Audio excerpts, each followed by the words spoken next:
થોડું જોરથી બોલો તો વધારે આનંદ થશે. Good morning. પાછળવાળા ગુડ મોર્નિંગ. ઓકે, સો બેને કીધું એ કદાચ તમે સાંભળ્યું હશે, ના સાંભળ્યું હોય તો પાછળવાળા, આગળવાળા, વચ્ચેવાળા થોડી શાંતિ હું એક્સપેક્ટ કરું છું. આ કાળો કોટ પહેરીને એ પણ સેટરડે મોર્નિંગમાં કે જ્યારે તમને એકચ્યુઅલી વીકેન્ડનો મૂડ છે ત્યારે, તો કોઈક ઇમ્પોર્ટન્ટ વાત છે મારી પાસે કહેવામાં, એ તમારી સાથે શેર કરું. સૌથી પહેલાં તો આખું બોર્ડ છે, બધાને વંચાતું હશે. રાષ્ટ્રીય કાનૂની સેવા સત્તા મંડળ ન્યૂ દિલ્હી, ગુજરાત રાજ્ય કાનૂની સેવા સત્તા મંડળ અમદાવાદ અને જિલ્લા કાનૂની સેવા સત્તા મંડળ સુરત. હું ક્યાંથી આવી છું, સૌથી પહેલાં એનો પરિચય આપવા માગું છું. ઈશ્વર કરે કે કદાચ કોઈને જિંદગીમાં કોઈ દિવસ વકીલની જરૂર ના પડે, વકીલ અને ડૉક્ટરની, પણ જિંદગી તો જિંદગી છે, જરૂર પડવાની છે. તો કોરોના હતો ત્યારે તમને બધાને ખબર છે કે આપણને ફ્રી વેક્સિન આપવામાં આવી, બરાબર છે? આપણા બધાનું જે વેક્સિનેશન જે છે એ ફ્રીમાં કરવામાં આવ્યું બાય ગવર્મેન્ટ. તો એવી જ રીતે ફ્રીમાં વકીલ એટલે કે કાનૂની સહાય અને સલાહ પણ મળી શકે છે, એબ્સોલ્યુટલી ફ્રી. તમારે એક રૂપિયો પણ આપવાનો હોતો નથી. આઈ repeat, not a single penny.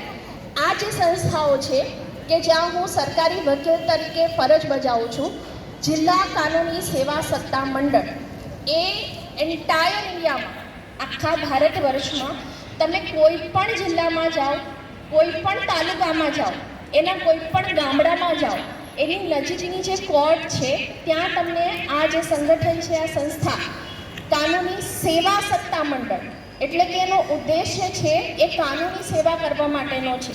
જેવી રીતે એજ્યુકેશન ફ્રીમાં પ્રોવાઈડ કરે છે ગવર્મેન્ટ, એ જ રીતે ફ્રીમાં કાનૂની સહાય અને સલાહ. એટલે તમને વકીલ જોઈએ તો પણ મળે, અને વકીલ ના જોઈતો હોય ને કોઈ વાર જિંદગીમાં એવું થાય કે બાજુવાળા સાથે લડાઈ થઈ ગઈ, કંઈ રસ્તા પર ચાલતા કોઈ ચલાન કાપી લીધું, કે ઘરમાં કોઈ એવી પરિસ્થિતિ છે કે જેમાં માત્ર કાનૂની સલાહની જરૂર છે આપણને, તો એ તમને આ સંસ્થા દ્વારા મળે. કઈ રીતે મેળવવાની, શું પ્રોસેસ છે? સલાહ મેળવવા માટે કોઈ ક્રાઇટેરિયા લાગતો નથી. તમે તમારા ઘરમાંથી કોઈ પણ, તમારી આજુબાજુમાંથી પણ લઈને જઈ શકો છો. દરેકે દરેક જિલ્લા કાનૂની સેવા સત્તા મંડળનું સલાહ કેન્દ્ર જે છે એ કોર્ટમાં હોય જ છે, કોઈ પણ કોર્ટમાં હોય છે. તો એ સલાહ કેન્દ્ર પર જઈને તમે તમારી ક્વેરી કહી શકો છો. ત્યાં ગવર્મેન્ટ અપોઇન્ટેડ સલાહ આપશે. જેવી રીતે ડૉક્ટર પાસે જઈએ છીએ, ફ્રી ડૉક્ટર પાસે જઈએ છીએ કન્સલ્ટેશન માટે, એને માટે. ઓકે, હવે ઘણીવાર પરિસ્થિતિ એવી છે કે મેડમ અમે નહીં જઈ શકીએ, અમે ભણીએ છીએ, અમારા પપ્પા કામ કરે છે, અમારી મમ્મી કામ કરે છે, તો ઘરે બેસીને 15100 15100 આ બધું જે હું તમને કહું છું ને, એ હું તમને લોકોને પૂછીશ. મારી પાસે અમુક બુક્સ છે તમને લોકોને ડિસ્ટ્રીબ્યુટ કરવા માટે. તો by end of the session, વધારે નથી, 20 મિનિટનો જ મારો સેશન છે, પતે ત્યારબાદ જે પોલીસવાળા બેન છે એ આવે, એ તમને લોકોને બ્રીફ કરશે. ત્યારબાદ હું તમને લોકોને ક્વેશ્ચન્સ પૂછીશ, અને જે ક્વેશ્ચનના આન્સર સાચા આપી શકશે એને આ એક બુક છે એ ટોકન ઓફ અપ્રિશિએશનના રૂપમાં મળશે. તો જે કહું છું એ યાદ રાખજો. એમ તો તમે બધા બહુ શાંત અને વ્યવસ્થિત લાગો છો. સો મફત ઘરે બેઠા મોબાઈલથી જો કાનૂની સલાહ જોઈતી હોય તો 15100 15100 15100 5 આંકડા છે, ભૂલશો નહીં. 15100 એ ઘરેથી ડાયલ કરો, તમે તમારી ક્વેરી જણાવો, તમને એક દિવસની અંદર કોલ બેક આવશે. ત્યાં પણ અપોઇન્ટેડ વકીલશ્રીઓ જે છે એ તમને સામેથી કોલ કરીને જણાવશે કે તમે અમારી સલાહ માગી છે કઈ બાબતમાં, સિવિલના છે, રેવન્યુ છે, ક્રિમિનલ છે, ચલાનને રિલેટેડ કોઈ પણ ક્વેરી છે, તો તમને સલાહ મળશે. તો આ જે છે એ હું જે સંસ્થામાંથી આવું છું, હું આરોપી તરફે સરકારી વકીલની ફરજ નિભાવું છું, અને જિલ્લા કાનૂની સેવા સત્તા મંડળનું કાર્ય જે છે એ મફતમાં કાનૂની સલાહ આપવાનું પહેલાં, અને બીજું સહાય આપવા. હવે સહાયની અંદર એક વકીલ પ્રોવાઈડ કરવો ફ્રી ઓફ કોસ્ટ. એ વ્યક્તિ ફરિયાદી છે અથવા તો આરોપી છે, એણે કોઈ ગુનો કર્યો છે અથવા તો એની સાથે કોઈ અત્યાચાર થયો છે, એ સ્ત્રી છે, પુરુષ છે, બાળક છે, વૃદ્ધ છે, એ કોઈ પણ કેટેગરીમાંથી બિલોંગ કરે છે, રિગાર્ડલેસ ઓફ એની ક્રાઇટેરિયા, એને ફ્રી ઓફ કોસ્ટ વકીલ મળી શકશે. જો તમે જનરલ કેટેગરીમાંથી આવો છો તો તમારે 3 લાખથી ઓછી આવકનો દાખલો બતાવવો પડશે.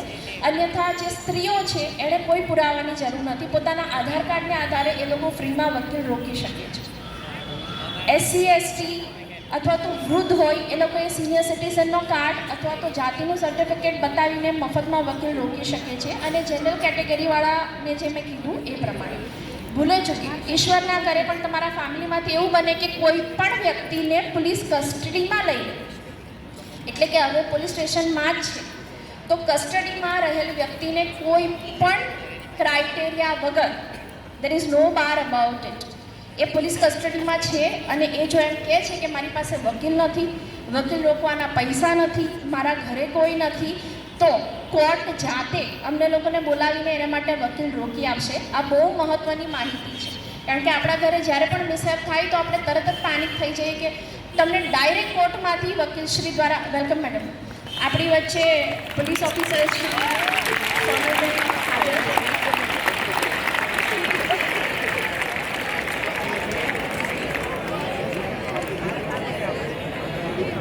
આપણા બીજા મહેમાન શ્રી કતારગામ પોલીસ સ્ટેશન ખાતે કાર્યરત એવા સી ટીમના અધિકારી શ્રી સોનલબહેનનું અમારી શાળામાં હાર્દિક સ્વાગત છે.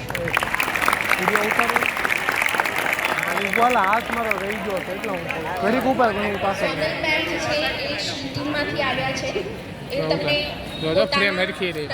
માર્ગદર્શન આપશે. આપણે જે વિષય પર હતા તેની પર વાત કરીએ તો એ છે મફત કાનૂની સહાય અને સલાહ. 15100નો જે નંબર જે છે મેં આપ સર્વ સાથે શેર કર્યો. ત્યારબાદ આજના બીજા ટોપિક પર આવું છું, એ છે ગુડ ટચ અને બેડ ટચ. અહીંયા દીકરા અને દીકરીઓ બંને બેઠેલા છે. જે વાત કરવા જઈ રહી છું એ હસવાની વાત નથી, થોડી સેન્સિટિવલી અને શાંતિથી સાંભળજો, બરાબર છે? એક દીકરી ઉપર આવી જાય એ સ્ટેજ ઉપર, કોઈ એક જણ આવી જાઓ ફટાફટ, આગળ બેઠેલા કોઈ આવી જાઓ.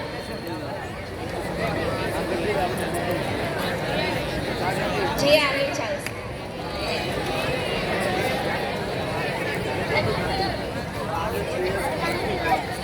શું નામ છે તમારું? ક્રિશા. ઓકે. સો ક્રિશાબેન આપણી વચ્ચે છે. હવે બધાનું ધ્યાન આ બાજુ, દીકરા દીકરી જે પણ હોય. હું નેક્સ્ટ ટોપિક પર જાઉં છું, પણ ટોપિકની ચર્ચા કરવા કરતાં ઘણીવાર જે ઉદાહરણો છે ને એ બાળકોને વધારે યાદ રહી જાય. 10 વર્ષ મેં પ્રોફેસર તરીકે કામ કરેલું છે તો બાળકોને મેં કીધેલી વાર્તાઓ જ યાદ રહે છે, થિયરી યાદ નથી રહેતી. તો we also should change the way we teach to the student. So ક્રિશાબેન છે. હાય ક્રિશા, કેમ છો? હવે એક વસ્તુ, મેં એમને હાય કીધું અને મેં એમનો હાથ પકડ્યો. જ્યારે જસ્ટ મેં ટચ કર્યો ત્યારે એમને વાંધો નહોતો, પણ હું એમનો જેવો હાથ દબાવવા માંડી ને બેનના એક્સપ્રેશન તરત જ ચેન્જ થઈ ગયા. She did not like it. એમને બિલકુલ ના ગમ્યું. બરાબર છે? કેમ છો? બરાબર છે. હવે આ જ રીતે હું એમનો હાથ આ રીતે ટચ કરું કે વેરી ગુડ વર્ક ઇટ, બરાબર, અને હું એના હાથ પર આ રીતે હાથ ફેર અને આમ પકડી જ રાખું અને નહીં છોડું. આ જે દીકરાઓ હસે છે આ તમામને માટે છે. આ ખાલી બાળકીઓ સાથે નથી થતું, આ તમારી સાથે પણ થાય છે. અને કરનાર તમારા ઓળખીતા મિત્રો, ભાઈના મિત્રો, બાજુમાં રહેલા સગાઓ, દીદી, ઓળખીતા કોઈ દૂરના નજીકના કાકા, ભાઈ, કાકા. હવે આ કોન્સેપ્ટ શું છે એ બેનના એક્સપ્રેશન જ તરત ચેન્જ થઈ ગયા. હવે આનાથી તમને કોન્સેપ્ટ સમજવા માંગુ છું. That is a good touch and bed touch. Good એટલે કે સારો, ટચ એટલે કે સ્પર્શ, અને બેડ એટલે કે ખરાબ અને સ્પર્શ. ગુડ ટચ કોને કહેવાય બેટા? કોઈ પણ દીદી, અંકલ, હું, તમે, કોઈ ટીચર, સર તમને આમ ટચ કરે, hello, good work, nice work. Good touch છે એ તમને સેફ ફીલ કરાવે, તમને અપ્રિશિએટેડ ફીલ કરાવે. હું એમને આશીર્વાદ આપું ઉપર તો એમને ગમે, એમને અનકમ્ફર્ટેબલ ના લાગે. આશીર્વાદ આપવાના ચક્કરમાં જ્યારે હું હાથ ફેરવવાનો પ્રયત્ન કરું એવા પાર્ટ્સ પર કે જે એમના પ્રાઇવેટ પાર્ટ્સ છે તો એમને અનકમ્ફર્ટેબલ લાગે. Unsafe touch. Thank you so much. Okay, unsafe touch એટલે કે એવો ટચ કે જે તમને ના ગમે. એની કોઈ વ્યાખ્યા નથી. બેડ ટચની કોઈ વ્યાખ્યા નથી. આ થોડા મોટા થઈ ગયેલા દીકરાઓ કે જે પાછળ બેઠા હશે કે હાયર સ્ટાન્ડર્ડમાં હશે, એ લોકોને એવું હશે કે મેમ અમે તો મોટા થઈ ગયા, અમને તો બહુ નોલેજ છે, અમને ખબર છે, અમારી સાથે એવું થતું નથી. અમારી પાસે રહેલા આંકડાઓ કહે છે કે 20માંથી 3 બાળકો સાથે આવું થાય છે અને એ લોકો કોઈને કહી નથી શકતા. અને મમ્મી પપ્પાને કહે છે તો એ લોકો ઇગ્નોર કરી દે છે, એમ કહે છે કે તારો જ વાંક હશે. બાળકનો વાંક નથી, સામેવાળો વ્યક્તિ વિકૃત છે કે જે એને ખરાબ રીતે ટચ કરે છે. આ જે ટોપિક છે એ છે ગુડ ટચનો અને બેડ ટચનો. કોઈ પણ વ્યક્તિ આપણને ટચ કરે, આપણા માતા પિતા સિવાય ઓફકોર્સ, એ જો આપણને સેફ ફીલ થાય એટલે કે આપણને યોગ્ય લાગે, આપણી ફિલિંગ્સ જ એમાં આન્સર છે. એમાં કોઈ તમને બહારથી આન્સર આપવા નહીં આવે કે આ રાઈટ છે કે રોંગ છે. પણ કોઈ આ રીતે ટચ કરે અને તમને ના ગમે, હું તમામને કહું છું, આ મોટા બાળકોને પણ, તો તરત જેની પર તમે ટ્રસ્ટ કરો છો એવા તમારા માતા પિતા, તમારા ભાઈ બહેન, તમારા કોઈ પાડોશી કે મિત્રો અથવા તો સૌથી ટ્રસ્ટેડ જે છે સ્કૂલના ટીચરને જાણ કરો. આ બાળકોની જાતીય સતામણી છે. ખોટી રીતે એમને એક્સપ્લોઇટ કરવામાં આવે છે કારણ કે એમને નોલેજ જ નથી આપવામાં આવતું એટલા માટે. હવે મેં એક શબ્દ વાપર્યો, private parts. Basically private parts જે છે એ ડિફાઇન કરીને તમને બધાને કહેવા બહુ જરૂરી છે. તો આજની પેઢી બહુ ઇન્ટેલિજન્ટ છે, બહુ જલ્દી મોટા થઈ જાય છે. પણ સ્વિમિંગ કોસ્ચ્યુમ જ્યારે પણ પહેરવામાં આવે, સ્વિમિંગ કોસ્ચ્યુમ એ દીકરો પહેરે કે દીકરી પહેરે, ત્યારે જે બોડી પાર્ટ્સ પુરુષ કે સ્ત્રીના કવર થાય એ એના પ્રાઇવેટ પાર્ટ્સ છે. એને કોઈએ ટચ ના કરવા જોઈએ, એ આગળ હોય કે પાછળ હોય. અને એની મરજી વિરુદ્ધ તો ટચ ના જ કરાય. દીકરો કે દીકરી થોડાક મોટા થાય ને એટલે મમ્મીને કહે કે મમ્મી તું જતી રહે રૂમમાં, હું ચેન્જ કરીશ. તો આ તમારા એવા કયા દીદીને ભાઈ છે કે જે ખોટો એડવાન્ટેજ લે છે? કોઈ ખોટી રીતે હાથ ફેરવતું હોય, કોઈ ખોટી રીતે એડવાન્ટેજ લેતું હોય, તો સૌથી પહેલાં તો અમે જે નાના બાળકોને શીખવીએ છીએ કે હો એ જગ્યા છોડી દો. બીજું, હિંમત રાખો, ના કહેવાની હિંમત રાખો. એ જ્યાં સુધી બંધ ના કરે ત્યાં સુધી કે મને આ વસ્તુ નથી ગમતું, હું ચિલ્લાઈશ, હું લોકોને કહીશ. અને એક વાત તમને સિક્રેટલી કહું છું કે જે ખોટું કામ કરે છે ને બહુ ડરે છે. તમને એવું લાગે છે કે એની અંદર હિંમત છે. તમે 2 થી 3 વાર ચિલ્લાશો ને એ બંધ થઈ જશે. એને પણ એની બદનામીનો ડર છે, એને ખબર છે કે હું ખોટું કરું છું, એક્સપ્લોઇટ કરું છું. આ છે ગુડ ટચ અને બેડ ટચનો કોન્સેપ્ટ. આપણી પાસે સમય ઓછો છે અને આપણે મેડમના પણ મંતવ્યો સાંભળવાના છે, એટલે આપણે ફાસ્ટ ફોરવર્ડ કરીએ. તો એના પરથી 3rd પોઈન્ટ પર આવું. ઓકે, હવે તમે કોઈને નથી કહી શકતા ગુડ ટચ કે બેડ ટચ વિશે. 3rd ટોપિક પર આવીએ, એ છે POCSO, protection of a woman from protection of a children from sexual harassment. એટલે કે બાળકોને જાતીય સતામણીથી રક્ષણ આપતો એક કાયદો છે. અત્યારે કદાચ તમે લોકો છાપો વાંચો છો, નથી વાંચતા, તો એક સોકલ્ડ સ્કૂલમાં ટીચર દ્વારા બાળકીની જાતીય સતામણી કરવામાં આવી. કદાચ તમને કોર્ટની ઇન્ફોર્મેશન ન હોય, આપણા કતારગામ પોલીસ સ્ટેશનમાં થયેલો કિસ્સો છે. એ જે વ્યક્તિ છે જેણે બાળકીની જાતીય સતામણી કરી એને 20 વર્ષની સજા ઠપકારવામાં આવી છે. તો જે મહત્વનો મુદ્દો તમારા બધા સાથે શેર કરવા માગું છું, એક સ્ટોરી શેર કરું તો તમને વધારે સમજાઈ જશે કે પોક્સોનો કાયદો શું છે. ઓકે, ઈશા અને ઈશાન 2 વ્યક્તિની વાત છે.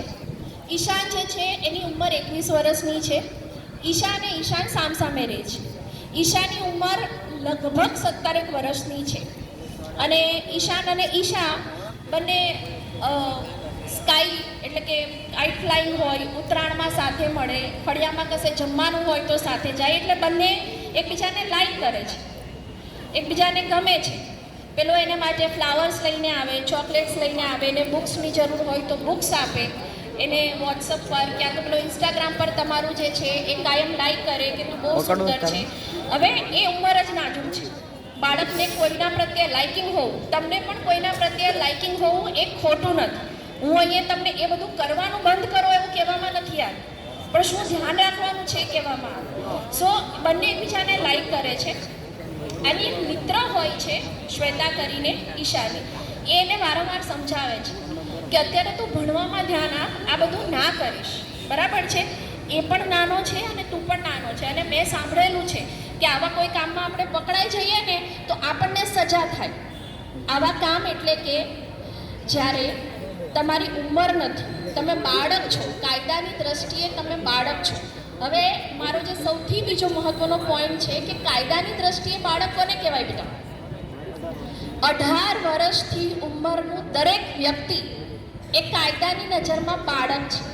હવે તમારા 18 વર્ષ પૂરા થવામાં એક દિવસ પણ બાકી હશે ને, છતાં પણ તમે બાળક ગણાશો.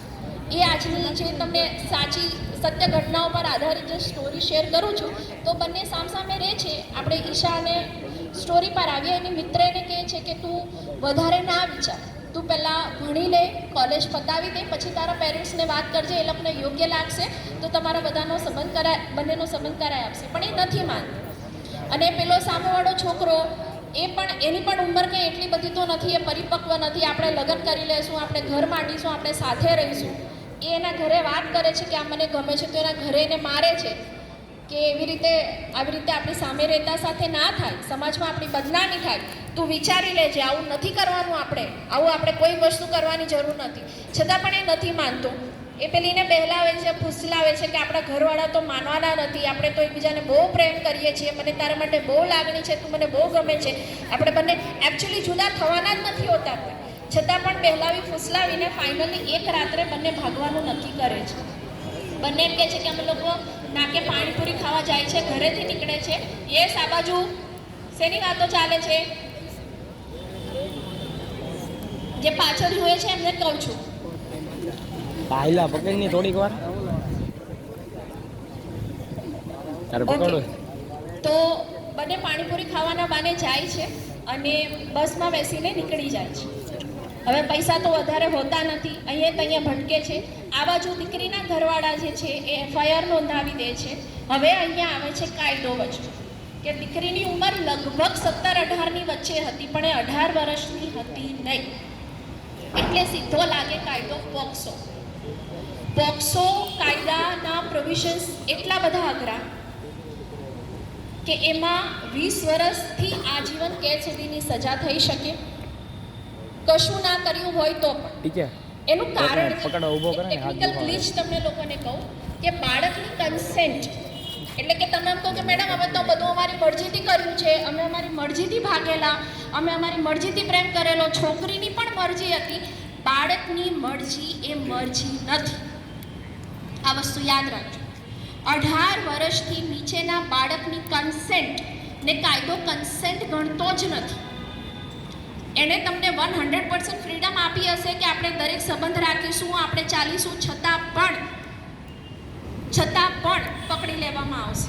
આમાં સામેવાળા વ્યક્તિને પકડી લેવામાં આવે છે અને પોલીસ દ્વારા એને અરેસ્ટ કરી કોર્ટમાં રજૂ કરવામાં આવે છે. દીકરીને જે છે એ બાળ સુધારણા ગૃહમાં મૂકવામાં આવે છે. જે છોકરો છે એની પર કેસ ચાલે છે અને એને 10 વર્ષ સુધીની સજા થાય છે. કારણ કે બાળકી ઘરે આવ્યા પછી પપ્પાના સમજાવવાથી એવું બયાન આપે છે કે મને જબરજસ્તી ભગાડીને લઈ ગયેલો, જબકી છોકરો જબરજસ્તી ભગાડીને લઈ નહોતો ગયો. આવું જ થાય છે.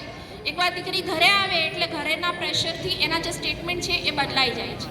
હવે શનિવારની સવારે આટલી સિરિયસ સ્ટોરી તમારી સાથે શેર કરવાની મારી ઈચ્છા એટલે હતી કે આજકાલના બાળકો સૌથી વધારે આ તમામ વસ્તુના શિકાર બને છે.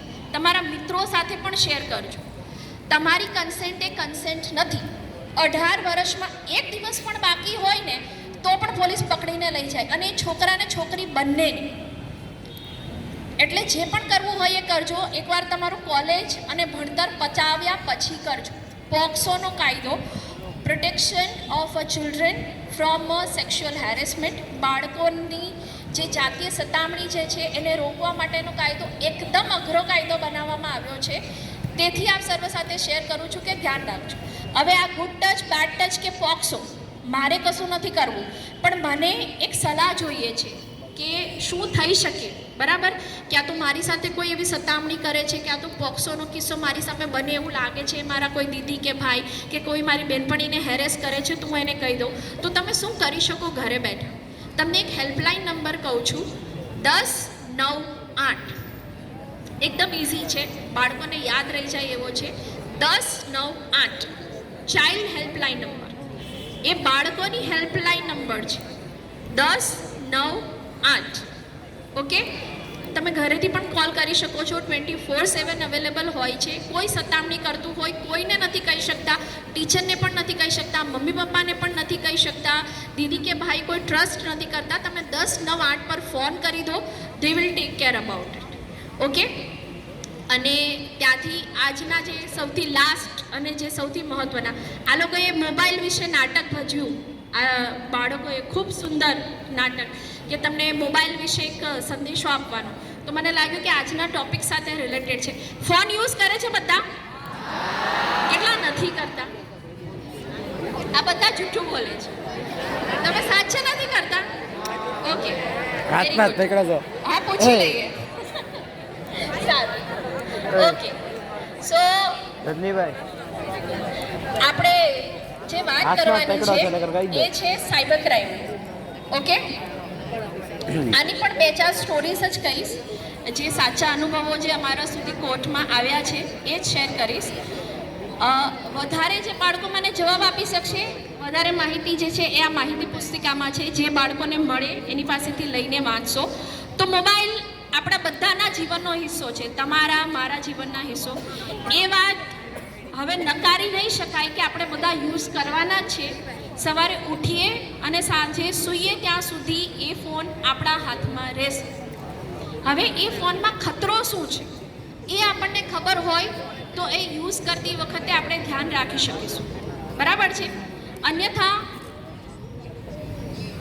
આપણે માટે આ મોબાઈલથી બચવું અશક્ય છે. હું તમારી સાથે અમુક રિયલ સ્ટોરી શેર કરું છું, જેના આધારે તમને જે આર્ટિફિશિયલ ઇન્ટેલિજન્સ અને સાયબર ક્રાઇમ, હવે જે સાયબર ક્રિમિનલ્સ, ડિજિટલ અરેસ્ટ વિશે સાંભળ્યું છે બધાએ? સાંભળ્યું છે? આજકાલ બહુ ટ્રેન્ડમાં છે કે ડિજિટલ અરેસ્ટ જેવું કંઈ હોય છે ખરું? નથી હોતું? ચોક્કસ એના વિશે ખબર છે? બધાને ખબર છે? ઓકે, આ બાળકીઓ એમ કહે છે, હું શોર્ટમાં કહી દઉં છું. સૌથી પહેલાં તો એ ફોન આવશે તમારા ઘરે, તમારા ફાધરને અથવા તો દાદાને. એ લોકો ટાર્ગેટ જે છે ડિજિટલ અરેસ્ટ માટે એ બેઝિકલી આધેડ વ્યક્તિને જ કરે છે. પોઈન્ટ 1. આપણે ડાયરેક્ટ સ્ટોરી પર જ આવે, તમને નહીં આવે. કારણ કે આજકાલની જે જેન્સી છે એ બહુ સ્માર્ટ છે. એ એમ કહેશે કે તમે અરેસ્ટેડ છો. તો આજકાલના બાળકો કહેશે ભલે અરેસ્ટેડ, સરસ, તમે આવા જવાબ આપશો, બરાબર? પણ આપણા જે પેરેન્ટ્સ જે છે એ લોકો ડરી જાય એવી પેઢી છે. એ લોકોએ આ મોબાઈલ જે છે એ અરેસ્ટ જે છે, પોલીસ જે છે એ કોન્સેપ્ટથી એ લોકો ડરે છે. એટલે સૌથી પહેલાં આધેડ વ્યક્તિને ફોન આવશે અને એને એમ કહેવામાં આવશે કે તમારું જે આધાર કાર્ડ જે છે ને એ પોર્નોગ્રાફિક, એટલે કે જે ગંદી વેબસાઇટ્સ જે છે, ગંદા કન્ટેન્ટ બતાવે, પોર્નોગ્રાફિક, સેક્સ્યુઅલી અબ્યુઝ, શારીરિક રીતે ખોટી રીતે દર્શાવતા કન્ટેન્ટ જે છે એમાં કશે આધાર કાર્ડ યુઝ થયો છે. ક્યાં તો જે ડ્રગ્સ પેડલ જે છે, ડ્રગ્સની હેરાફેરી ચાલે છે, તેમાં તમારો આધાર કાર્ડ યુઝ થયો છે. પોર્નોગ્રાફિક વેબસાઇટ પર તમારું કન્ટેન્ટ ફરે છે અને એને માટે તમે અરેસ્ટેડ છો. અને અમે તમને અરેસ્ટ કરવા આવવાના જ છીએ 2 કલાકમાં. પણ આ તો તમારી બદનામી નહીં થાય એટલે તમે લોકો પહેલાં ફોન ચાલુ રાખો. અમે મુંબઈ પોલીસ છીએ, અમે દિલ્હી પોલીસ છીએ. ત્યાં મેડમને એ લોકો બેઠા છે તેવી રીતે લોકો બેઠા હશે, આવી રીતે પાછળનું બોર્ડ મારીને. તમને બેઠી કોર્ટ જ ફીલ થશે. ગઠિયાઓ તો અમારી કોર્ટ કરતાં સારી કોર્ટ બનાવીને મૂકે છે. એટલી બધી સારી કોર્ટો હોતી નથી. પહેલી વાત તો તમને શક જવો જોઈએ કે આટલી બધી સારી કેવી રીતે બનાવી છે. તો એ લોકો જજને બેસાડશે ને વકીલને બેસાડશે ને આર્ગ્યુમેન્ટ કરશે ને કે આ ભાઈને અમે ઓનલાઈન રજૂ કર્યા છે. એટલે વ્યક્તિ માટે એવો માહોલ બનાવી દેશે, માયાવી દુનિયા જેને કહેવામાં આવે, કે એને વિશ્વાસ થઈ જાય કે હા ભાઈ મારી પર કંઈ. અને સૌથી મહત્ત્વની વાત, સમય ઓછો છે એટલે એવું કહેશે કે કોઈને કહેવાનું નહીં, કોઈને નહીં કહેતા. હવે આ જ જે તમારી ભાષામાં રેડ ફ્લેગ, સૌથી પહેલો રેડ ફ્લેગ, કેમ કોઈને નહીં કહેવાનું? પોલીસ જ્યારે કોઈને પર અરેસ્ટ કરે ને કાયદાકીય રીતે, તો પોલીસ એમ કે તમારા ઘરે ફોન કરો, નહીં તો ઘરમાં કોઈનો નંબર આપો, અમે ફોન કરીએ છીએ. આ નોર્મલ પ્રોસેસ છે કાયદાની. જાણ કરવી જરૂરી છે એના સગાવાળાને. એમને પોલીસ કોઈ દિવસ ના લઈ જાય. તો આ લોકો કેમ એમ કે કોઈને જણાવવાનું નથી સૌથી પહેલાં. અને બીજું, એ લોકો પૈસાની માંગણી કરશે કે તમારા 2 લાખ પહેલાં તમારી પાસે વાતમાં જાણી લેશે કે કેટલી એફડી છે, આ છે, તમે કેટલા પૈસા આપી શકો. ને ઇન શોર્ટ એ લોકો તમારી પાસે પૈસા કઢાવશે. એક જાતનું આ હિપ્નોટિઝમ છે. અને આના શિકાર બનેલા વ્યક્તિ કોણ છે? ડોક્ટર્સ, આઈટીઆઈના professors, retired income tax officers. એટલે તમે વિચાર કરો કે જે સમાજના પ્રતિષ્ઠિત વ્યક્તિઓ છે કે જેને પોતાની રેપ્યુટેશનની સૌથી વધારે ચિંતા છે, તેને આ લોકો ટાર્ગેટ કરે છે. બીજું કે એ લોકોની પાસે સેવિંગ્સ પણ વધારે હશે. એટલે ડિજિટલ અરેસ્ટ જેવી કોઈ વસ્તુ હોતી નથી. પોલીસે આવવું હોય તો તમારા ઘરે આવીને પકડશે, ક્યાં તો તમને ફોન કરીને પોલીસ સ્ટેશન બોલાવશે. There is no third way. Okay. બીજો એક સૌથી મહત્ત્વનો કોન્સેપ્ટ કે આજકાલ સૌથી વધારે બને છે આપણા એરિયામાં, એ છે અકાઉન્ટ ભાડે આપવું. હવે આજકાલ હીરામાં મંદી ચાલે છે, ઘરમાં તંગી હોય, પપ્પાના 2 અકાઉન્ટ હોય, મમ્મીનું 2 અકાઉન્ટ હોય, તમારા નામ પર એકાદ અકાઉન્ટ હોય, તો શું કરે આ સાયબર ગઠિયાઓ? સૌથી પહેલાં તો હું તમને સમજાય, આ ડિજિટલ અરેસ્ટ થયું, આ બંને વાતો જોડાયેલી છે. હવે ડિજિટલ અરેસ્ટના એમણે એક જ વ્યક્તિ પાસેથી 50 લાખ ખંખેર્યા, તો શું એ લોકો એક જ અકાઉન્ટમાં લેવાના એ પૈસા? જો એક અકાઉન્ટમાં લેશે તો એક વ્યક્તિ પકડાશે. એટલે શું થાય બેટા? મોડસ ઓપરેન્ડી શું છે? પહેલું અકાઉન્ટ કે જેમાં ગયા એમાંથી 2 અકાઉન્ટમાં જશે, એમાંથી બીજા 3 અકાઉન્ટમાં જશે, એમાંથી બીજા 4 અકાઉન્ટમાં જશે, એમાંથી બીજા 5 અકાઉન્ટમાં જશે, એમાંથી બીજા 6 અકાઉન્ટમાં જશે. દરેક લેયર પર એ લોકોએ અકાઉન્ટ તૈયાર રાખેલા હોય. એટલે જેવા તમારા 50 લાખ ગયા એકવાર, બીજું, ત્રીજું, ચોથું, પાંચમું, છઠ્ઠું, 6 લેયર પર સીધા પૈસા ટ્રાન્સફર થઈને કદાચ 8મા કે 10મા લેયરમાંથી એટીએમમાંથી પૈસા ઉપડશે. હવે એ લોકો આવું કેમ રાખે? કારણ કે પોલીસ માટે અરેસ્ટ કરવું લગભગ અશક્ય બની જાય આ જંજાળમાંથી, કે ક્યાંથી ક્યાં ગયું, ક્યાંથી ક્યાં ગયું, ક્યાંથી ક્યાં ગયું.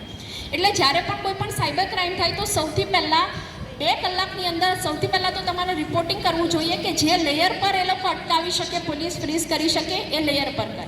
હવે બીજી સ્ટોરી આ ડિજિટલ અરેસ્ટ અને સ્કેમ સાથે જોડાયેલી છે. એટલે કહું છું કે મેં કીધું કે હીરામાં મંદી છે અને આપણી પાસે ખાતું છે, મારા પોતાના 5 અકાઉન્ટ્સ છે, તો મને કોઈ આવીને એમ કહેશે કે ભાઈ જો તારે કશું જ કરવાનું નથી, તારા અકાઉન્ટનો નંબર આપ, તારા અકાઉન્ટની કીટ આપ, તારી જે એસબીઆઈ કે XYZ જેનું બી અકાઉન્ટ છે એ મને આપી દે અને તને 10,000 રૂપિયા ટોકન મળી જશે. જેટલા ટ્રાન્ઝેક્શન થશે, ફોર એક્ઝામ્પલ 1 લાખનું ટ્રાન્ઝેક્શન થશે તો 2,000 રૂપિયા મળશે.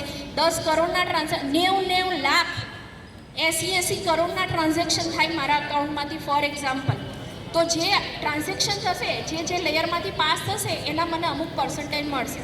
હવે મારામાં બી બુદ્ધિ નથી અને લાલચ તો છે જ, બરાબર. સમાજ આખો એવા લોકોથી ભરેલો છે, હું પણ કંઈ બાકાત નથી એમાં, તો હું આપી દઉં કે ઘરે બેઠા પૈસા મળે, ભાડું મળે, કશું કરવાનું નહીં. આ છે ને સામાન્ય માણસની માનસિકતા પર અટેક કરેલો કે કોઈ દિવસ આસાનીથી પૈસા મળી ના શકે. એક માર્કેટિંગ હું ભણાવતી બાળકોને ત્યારે કોન્સેપ્ટ હતો કે આ દુનિયામાં કશું જ ફ્રી નથી, ને જ્યારે ફ્રી છે એ વસ્તુ તો ત્યારે તમે પ્રોડક્ટ છો એવું માની લેજો. તો ફ્રીના એ લોકો કઈ રીતે આપણને પૈસા આપી શકે? ખાલી આપણે અકાઉન્ટ ભાડે આપી દેવાનું. હવે થાય શું? મેં અકાઉન્ટ ભાડે આપી દીધું, એમાં આ બધા ડિજિટલ અરેસ્ટ એ લોકોએ કર્યા આખા દેશમાં, તેના પૈસા ટ્રાન્સફર થયા, આમ છે તેમ છે. હવે જ્યારે ડિજિટલ અરેસ્ટવાળા વ્યક્તિ ફરિયાદ કરશે, પોલીસ કમ્પ્લેઇન થશે, એટલે પોલીસ ટ્રેક કરશે કે કયા કયા અકાઉન્ટમાં પૈસા ગયા છે. એ અકાઉન્ટના ઓનર કોણ છે? તો XYZ પર્સન જેણે આપેલું હોય તેને પકડશે પોલીસ. જેણે ડિજિટલ અરેસ્ટ કર્યું એને તો પોતાના ખાતામાં પૈસા ટ્રાન્સફર કર્યા જ નથી, કારણ કે એ લોકોએ તો આ બધા ખાતાનું જંજાળ ફેલાવેલું છે. આવા એક નહીં, કાલે જ અમે લોકો કંઈક ચર્ચા કરતા હતા તો એ લોકોએ કેટલા ખાતા તૈયાર રાખેલા બેટા ડિજિટલ અરેસ્ટ અને જે બીજું એક સ્કેમ કરવાના હતા? 2500 ખાતા તૈયાર વિથિન અ ફ્રેક્શન ઓફ સેકન્ડમાં. 2500 ખાતામાં ધડ દઈને પૈસા ટ્રાન્સફર થયા અને ત્યાંથી બીજા ટ્રાન્સફર થયા અને ઉપડી ગયા. હવે જ્યારે પકડાશે ત્યારે કયા પકડાશે? પેલા 2500 પકડાશે, જેને કર્યું હોય તો પકડાઈ જ નહીં શકે. આ વર્ચ્યુઅલ સ્કેમ છે, ફેસલેસ ક્રાઇમ છે.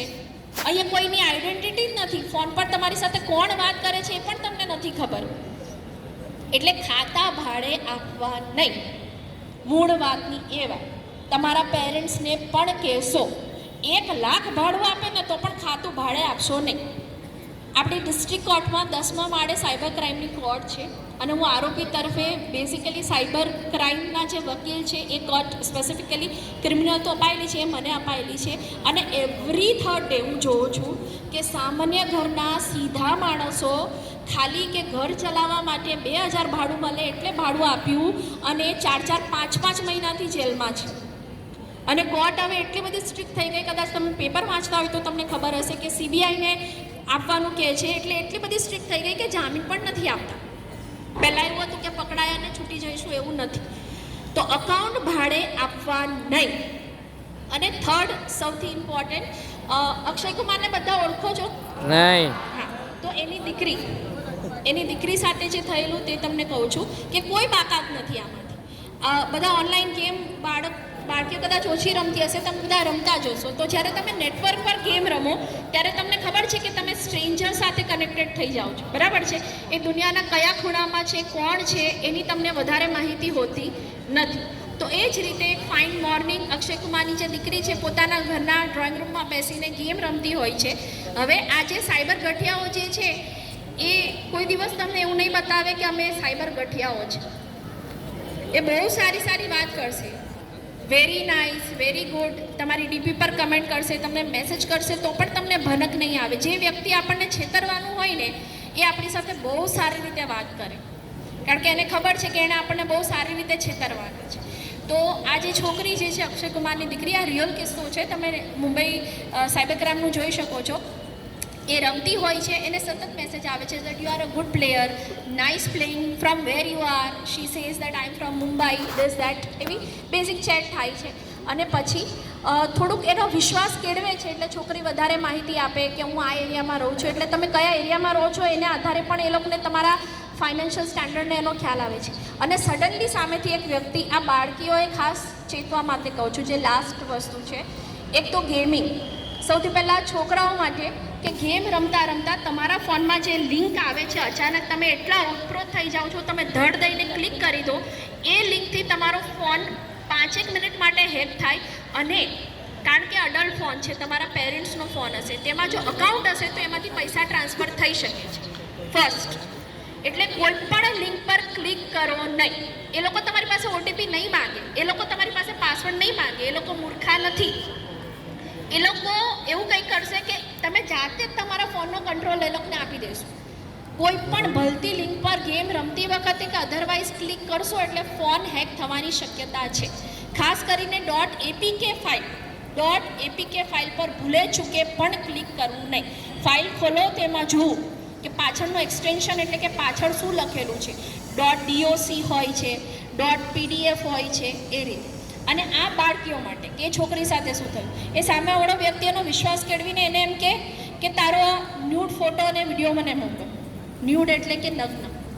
હવે કોઈ છોકરીને કોઈ સડનલી આવું કે એટલે સીધો એના આત્મવિશ્વાસ પર પ્રહાર થાય કે મેં એવા કયા સિગ્નલ આપ્યા, મેં શું ખોટું કર્યું, કેમ આ મારો માગે છે, એની પાસે એવી શું માહિતી છે.